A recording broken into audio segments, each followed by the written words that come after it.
Hello student, very good evening.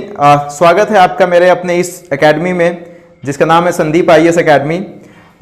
आज जिस article के बारे में हम डिस्कस करेंगे, मैं बस एक गुजारिश करना चाहता हूं आप लोगों से कि इसमें जो कंटेंट है उसको जिंदगी भर याद रखिएगा। This is not applicable for your UPSC, this is not applicable only for your UPSC और स्टेट पीसीएस और any other competitive examination, but this is equally important for your self development.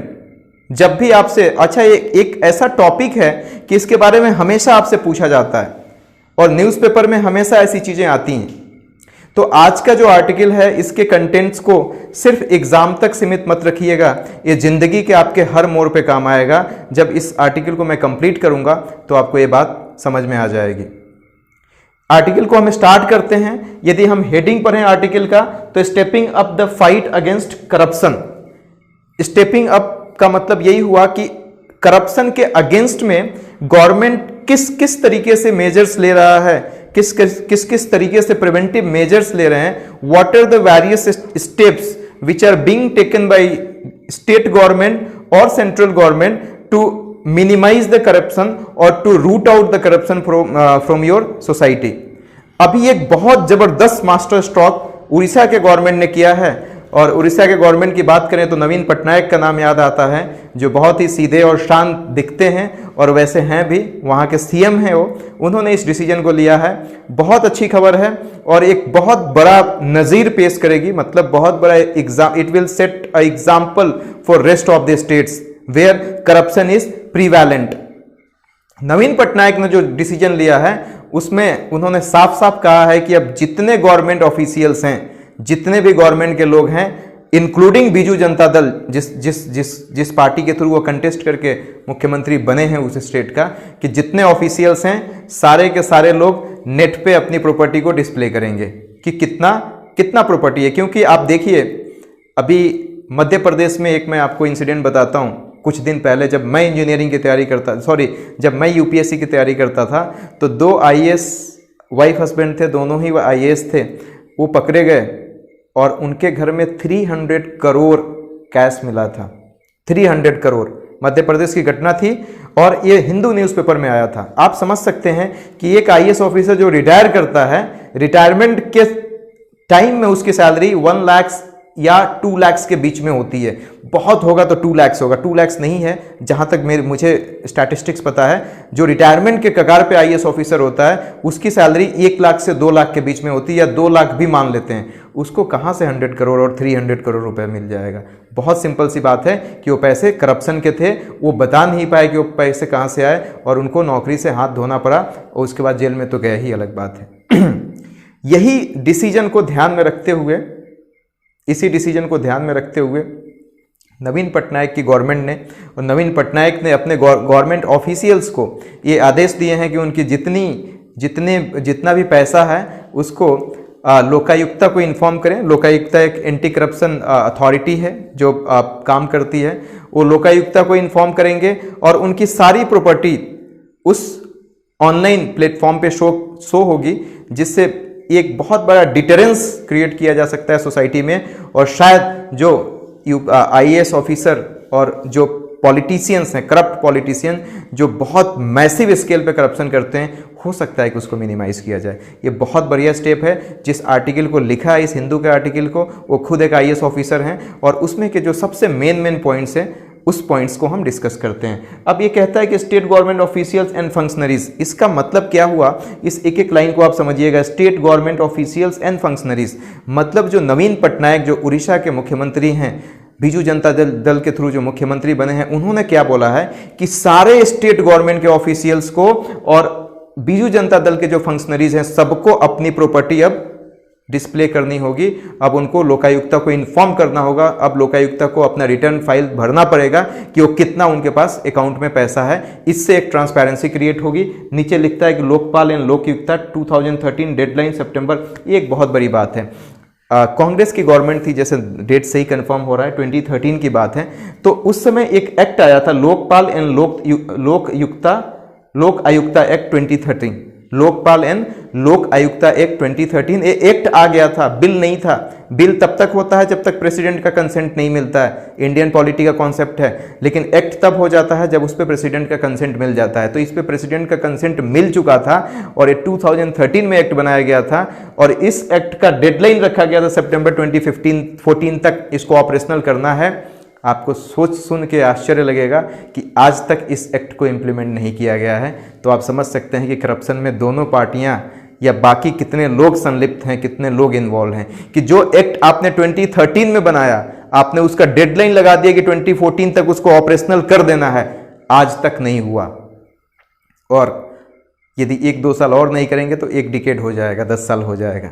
आप imagine करिए कि आपकी society कहाँ जा रही है, आपका समाज कहाँ जा रहा है। जिस डेवलपमेंट की आप दुहाई देते हैं कि India is my country and India is very great, वो इंडिया कितना ग्रेट है इसी से समझ में आ रहा है कि आपने 2013 में बनाया, 2014 में डेडलाइन रखी, आज तक इंप्लीमेंट नहीं किया। हर 6 महीने के बाद इसको 6 महीने के लिए एक्सटेंड कर दिया जाता है।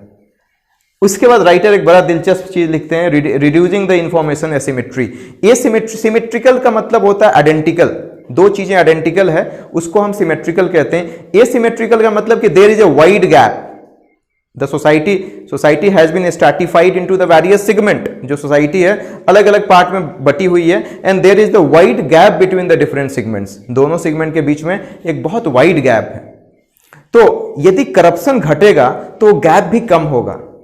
कम कैसे होगा कि जिस बंदे के हिस्से का जो पैसा आ रहा है वो उसके पास पहुंचेगा, वो उस करप्ट पॉलिटिशियन के पास नहीं पहुंचेगा, उस आईएएस ऑफिसर के पास नहीं पहुंचेगा। जिस बेनिफिशियरी के पास आ रहा है, जिसके पास वो पहुंचना चाहिए उसके पास पहुंचेगा। तो ऑब्वियसली एसिमेट्री रिड्यूस होगी। एसिमेट्री का मतलब क्या हुआ? हेट्रोजीनियस सोसाइटी, एक ऐसी सोसाइटी जहां पे rich are becoming richer day by day, whereas poor are becoming poorer day by day. और this is creating a huge gap, a wide gap between the 2 communities. अब caste तो रह ही नहीं गया है, क्लास रह गया कि एक क्लास बहुत हायर हो रहा है और एक बहुत लोअर चला जा रहा है। बीच का जो गैप है इट्स अ वेरी वाइड। इस गैप को यदि फिल करना है, इस गैप को यदि ब्रिज करना है तो हमको ऑब्वियसली इस पॉइंट को खत्म करना पड़ेगा। ये सिमेट्री की जगह हमको शायद सिमेट्री की बात करनी पड़ेगी, ठीक है। और सिमेट्री यदि हमने कर दिया, सिमेट्रिकल सोसाइटी कर दिया, तो हम एक अच्छी सोसाइटी आने वाले फ्यूचर जनरेशन के लिए दे सकेंगे। उसके बाद क्या कहता है? Promote transparency. ट्रांसपेरेंसी तो होगी ही। हम आईएएस ऑफिसर हैं, हमारे पास कितना पैसा है, यदि हमने उसको डिस्प्ले करा दिया तो जो लोग हैं वो समझ सकेंगे कि मैं कितना करप्ट हूं और मैं कितना करप्ट नहीं हूं, क्योंकि वो हमारी प्रॉपर्टी से पता चल जाएगा। यदि हमारी सैलरी 2 लाख रुपए है तो मेरे पास 100 करोड़ रुपए नहीं हो सकता है। It's a very simple fact. यदि गवर्नमेंट ऑफ इंडिया के लिए काम कर रहे हैं तो हम 300 करोड़ नहीं कमा सकते हैं, नहीं पॉसिबल है। किसी भी जॉब में नहीं पॉसिबल है। Practically it is next to impossible, नहीं पॉसिबल है। तो ये एक ट्रांसपेरेंसी क्रिएट करेगी और बहुत अच्छा।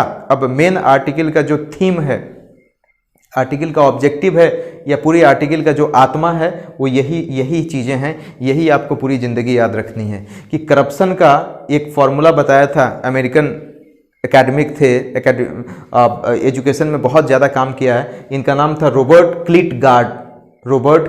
प्लीज इसको नोट कर लीजिएगा आप लोग जो भी व्यूअर्स देख रहे हैं। रॉबर्ट क्लिटगार्ड का एक फॉर्मूला था C = M+D-A। C stands for corruption, M stands for monopoly, D stands for discretionary और A स्टैंड्स फॉर अकाउंटेबिलिटी। एक बार मैं फिर से एक एक वर्ड को एक्सप्लेन करता हूं। करप्शन का फॉर्मूला क्या है? Monopoly plus discretion minus accountability. Monopoly का मतलब क्या हुआ कि सपोज दैट आपके घर में बिजली का मीटर खराब है।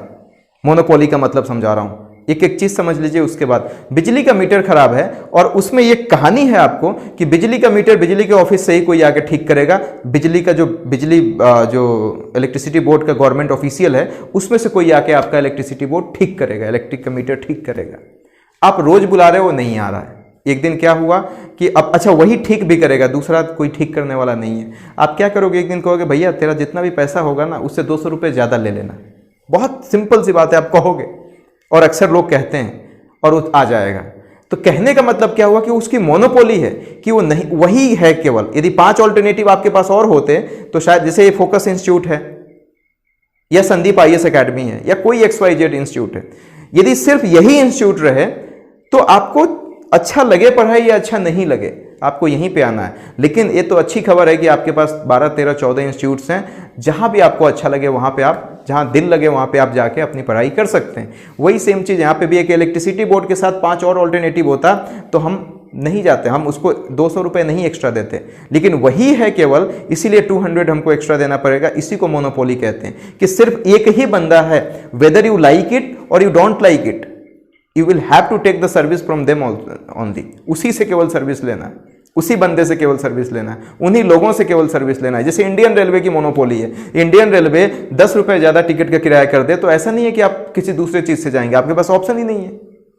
मोनोपोली का मतलब कि एक ही बंदा है केवल, और कोई उसका ऑल्टरनेटिव नहीं है। दूसरा क्या कह रहा है, डिस्क्रिशनरी। डिस्क्रिशनरी पावर का मतलब कि वो पावर सिर्फ मेरे पास है। जैसे आपको इंडियन पॉलिटी जब मैं पढ़ाऊंगा तो उसमें एक प्रेसिडेंट के पास डिस्क्रिशनरी पावर होता है। वो पावर क्या होता है, अभी एक बहुत बड़ी चीज़ सुर्खियों में है कि भारत में पहली बार एक लेडी को फांसी की सज़ा होगी। I think you might have studied, सब लोगों ने पढ़ा होगा, पढ़े हो ना, कि एक लेडी को फांसी की सज़ा हो रही है। नहीं देखे हो? अच्छा, तो अपना जनरल नॉलेज अपग्रेड कर लेना। एक लेडी को भी फांसी की सज़ा हो रही है और मर्सी पिटीशन भी शायद उसने दिया था, जो शायद प्रेसिडेंट ने इनकार कर दिया। तो मान लीजिए कि सुप्रीम कोर्ट ने भी फांसी की सज़ा दे दी, कैपिटल पनिशमेंट दे दिया, उसके बाद भी प्रेसिडेंट के पास एक पावर होता है कि वो उसको माफ़ कर दे। तो इसी को हम कहते हैं डिस्क्रिशनरी पावर, कि एक पावर सिर्फ और सिर्फ एक बंदे के पास है और किसी के पास नहीं है, उसी को डिस्क्रिशनरी पावर कहते हैं। तो डिस्क्रिशनरी का मतलब यहां पे क्या है कि आईएएस ऑफिसर है, उसके पास वो डिस्क्रिशनरी पावर है, वो किसी के पास नहीं है। तो डिस्क्रिशनरी पावर हो गया, मोनोपोली हो गई। और अकाउंटेबिलिटी का मतलब रिस्पॉन्सिबिलिटी, हम जो भी कर रहे हैं उसके लिए मैं लायबल नहीं हूं, आंसरेबल नहीं हूं। मैंने किसी को मार दिया 2 थप्पड़, उसने पूछा क्यों मारा, मैंने बोला बताने का मूड नहीं है। तो ये अकाउंटेबिलिटी यदि खत्म हो जाए, डिस्क्रिशनरी पावर बढ़ जाए, मोनोपोली बढ़ जाए, करप्शन निश्चित है। यदि किसी की मोनोपोली बढ़ जाए, डिस्क्रिशनरी बहुत पावरफुल हो जाए और कोई उसकी रिस्पॉन्सिबिलिटी नहीं हो, कुछ भी कर सकता है बट उसको कोई क्वेश्चन नहीं कर सकता है, आप समझिए that is the true definition of corruption. जीवन में हमेशा याद रखिएगा और कहीं भी करप्शन पूछे इस चीज को यूज कीजिएगा। उसके नीचे आईएएस जिन्होंने लिखा है उन्होंने अपने से एक और वेरिएबल लगा दिया है, which is called -P। -P मतलब P stands for people participation. मतलब पीपल पार्टिसिपेशन भी यदि नहीं हो तो भी करप्शन और होने के चांसेज हैं। पीपल पार्टिसिपेशन होगा तो ये चांसेज है कि लोगों के डर से शायद आप नहीं करोगे। आप देखते हैं पॉलिटिशियंस आईएएस को ऑर्डर देता है कि पब्लिक प्रेशर बहुत ज्यादा है, ऐसे करो, पब्लिक प्रेशर बहुत ज्यादा है, वैसे करो, और फिर आईएएस वैसे ही करता है। मतलब main power is concentrated with the people. आम जनता के हाथ में सबसे ज्यादा पावर है, वही पॉलिटिशियंस को चलाती है, वही एमएलए को चलाती है, वही एमपी को चलाती है, पब्लिक ही। और वो एमपी एमएलए जिस तरीके का इंस्ट्रक्शन देता है आईएएस और आईपीएस को, वो उस तरीके से काम करता है। तो पीपल पार्टिसिपेशन जितना ज्यादा होगा, करप्शन उतना ही कम होगा। और पीपल का पार्टिसिपेशन नहीं रखिए। जैसे यहाँ पे अरुणाचल में स्कीम आती है और चली जाती है, पता ही नहीं चलता है किसी अरुणाचली बच्चे को। तो क्या मतलब है, पीपल का पार्टिसिपेशन ही नहीं है भैया यहाँ पे, कहां से पता चलेगा? वो बंदर बाट हो जाता है आपस में ही। जिसके लिए स्कीम आया उस बेचारे को पता ही नहीं, और उसका पार्टिसिपेशन यदि होता तो करप्शन होता नहीं, क्योंकि फिर तो अवेयर हो गया कि भैया ये काम ये तो मेरे लिए आया है, वो आराम से जाता वहां पे। बट नहीं है। तो ये राइटर के पॉइंट ऑफ व्यू से एक उनके तरफ से वेरिएबल है P। ये भी दिस इज ऑल्सो करेक्ट। कहीं पे भी आप जब बोलेंगे तो रॉबर्ट क्लिटगार्ड का तो जरूर बोलिएगा, लेकिन इस आईएएस ऑफिसर ने आर्टिकल लिखा है इसको भी जरूर इंडिकेट कीजिएगा। बहुत इंटरेस्टिंग है। और करप्शन एक ऐसी चीज है कि हर दिन आप दिन में एक बार यूज कर ही लेते होंगे, किसी के साथ, दोस्तों के साथ, फैमिली के साथ, या बुक में आप पढ़ लेते होंगे, न्यूज़पेपर पढ़ते होंगे। तो इट्स अ वेरी इंपॉर्टेंट। उसके बाद कहता है कि उड़ीसा गवर्नमेंट ने, नवीन पटनायक के पे हम फिर आते हैं, 100 गवर्नमेंट सर्वेंट्स को इन्होंने डिसमिस कर दिया है, रिमूव कर दिया और कंपल्सरली रिटायर कर दिया है जो भी करप्शन में पाए गए हैं। बहुत बढ़िया स्टेप है, एक बहुत बड़ा एग्जाम्पल सेट करेगा कि 100 ऑफिसर्स को इन्होंने रिमूव कर दिया, या डिसमिस का मतलब कि नौकरी से ही हटा दिया। एक तो सस्पेंड होता है, एक डिसमिस होता है। डिसमिस का, सस्पेंड वाले को फिर से लगाया जा सकता है 6 महीने 1 साल के बाद, लेकिन डिसमिस का मतलब कि नौकरी से ही खत्म, अब वो जीवन में कभी नौकरी नहीं कर सकता है, ना उस जॉब को ज्वाइन कर सकता है, ना किसी दूसरे गवर्नमेंट जॉब को ज्वाइन कर सकता है। तो ऐसे करके उन्होंने रिमूव किया, डिसमिस किया, कंपलसरी उनको रिटायरमेंट लेने के लिए मजबूर कर दिया, जो भी इस करप्शन में पकड़े गए हैं। इसके बाद promoting and safe guard whistle blower. Whistle blower को भी सेफ गार्ड एंड प्रमोट करने की बहुत जरूरत है। विसल ब्लोअर होता क्या है ये समझ लीजिए। विसल का मतलब सीटी होता है और ब्लोअर का मतलब बजाना। थोड़े से लोकल लैंग्वेज में समझाऊं ताकि ये समझ में आ जाए, क्योंकि ये ऐसा कॉन्सेप्ट है जो मुझे ही समझ में नहीं आया था बहुत दिन तक। विसल ब्लोअर का मतलब ये है कि किसी ऑफिस में आप काम कर रहे हो और उस ऑफिस में खूब ज़्यादा करप्शन है। आप अकेले हैं, 50 लोग आपके साथ काम कर रहे हैं और खूब करप्शन है, और आप क्या कर रहे हो, अपने लेवल से बहुत मैनेज कर रहे हो करप्शन को रोकने का, लेकिन मैनेज नहीं हो रहा है। तो फिर आप क्या करोगे, पब्लिक डोमेन में कुछ इन्फॉर्मेशन लीक कर दोगे ताकि लोगों को पता चल जाए कि यहाँ पे करप्शन हो रहा है, और आपके नाम को सीक्रेट रखा जाएगा गवर्नमेंट के द्वारा। उसी प्रोसेस विसल बजा देना ना, विसल बजाते हैं पुलिस वाले, बजाते हैं ना, इधर जाना उधर जाना। तो उसी तरीके से जब आप लीक कर देते हो उस कुछ ऐसे इन्फॉर्मेशन को जिससे ये साबित हो जाए कि आपके यहाँ करप्शन चल रहा है, उसी को विसल ब्लोअर कहते हैं। ये एक्ट आया था, विसल ब्लोअर एक्ट आया था, विसल ब्लोअर प्रोटेक्शन एक्ट 2014 में आया था। आज भी इसको इम्प्लीमेंट नहीं किया गया है। ये भी समझ लीजिए कि इंडिया कहाँ जा रहा है, आज भी इम्प्लीमेंट नहीं किया गया है। 2014 में एक्ट आया था। उसके बाद लिखता है कि देखो, करप्शन से ना जो भी डेवलपिंग कंट्री, यूनाइटेड नेशन का रिपोर्ट है, करप्शन से जो डेवलपिंग कंट्री हैं वहाँ पे 1.26 ट्रिलियन डॉलर का हर साल लॉस होता है। ठीक है, corruption has a huge economic cost. जो करप्शन से लोग, हर डेवलपिंग कंट्री जिसमें इंडिया भी सबसे टॉप पे होगा, कि वहाँ पे सिर्फ करप्शन से 1.26 ट्रिलियन डॉलर, इमेजिन करो आप, 1.26 ट्रिलियन, वो भी डॉलर, इतना पैसा हमारे सोसाइटी के डेवलपमेंट के लिए आता है, जिस पैसे को आपके अपने एमपी, आपके अपने एमएलए, आपके अपने आईएएस ऑफिसर खत्म कर देते हैं, करप्शन कर लेते हैं, या उससे नीचे के जो लोग हैं।